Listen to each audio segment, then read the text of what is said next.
What's happening to this country? Why are Americans surrendering to violent mobs? Well, because they've been told they have to. Everything we're now watching, the looting, the arson, the killing, has a purpose. The purpose, we're told again and again, is to end racist police violence against African Americans. We are told that that is the single greatest scourge in this country. In America, Joe Biden told us recently, quote, just the color of your skin puts your life at risk. But is it happening? Is any of this true? We should find out. Facts matter. What exactly are the numbers? Since 2015, the Washington Post has maintained a comprehensive database of fatal police shootings in this country. Last year, the Post logged a total of 1,004 killings. Of the 802 shootings in which the race of the police officer and the suspect was noted, 371 of those killed were white, 236 were black. The vast majority of those killed were not, in fact, unarmed.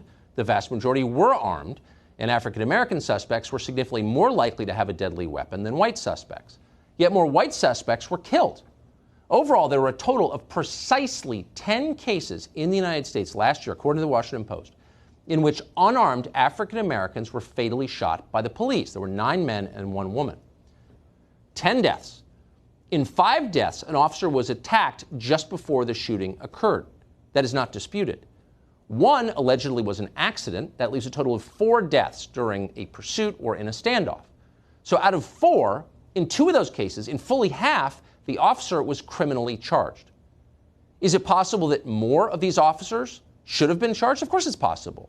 Justice is not always served, that's for sure. But either way, this is a very small number in a country of 325 million people. This is not genocide. It's not even close to genocide. It is laughable to suggest it is. In fact, the number of police killings is dropping. In 2015, during Barack Obama's presidency, 38 unarmed black Americans and 32 whites were slain by police. Overall totals have fallen since then, and they have fallen far more dramatically for African American men. Last year was the safest year for unarmed suspects since the Washington Post began tracking police shootings. It was the safest year for both white and black suspects. At the same time, this country remains a dangerous place for police officers. 48 of them were murdered in 2019, according to FBI data. That's more than the number of unarmed suspects killed of all races. One final number for you, because it matters. In 2018, 7,407 African Americans were murdered in the United States.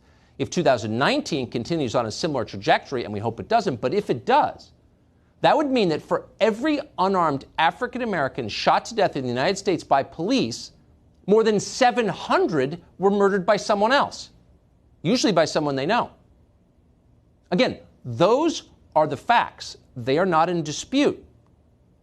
Are African Americans being hunted, as Joy Reid recklessly claimed on MSNBC recently? Or is something else happening? Is our nation being ripped apart by a total and complete lie, a provable lie, a lie used by cynical media manipulators and unscrupulous politicians who understand that racial strife, race hatred, is their path to power, even if it destroys the country? You have the facts now, and you can decide what's really going on.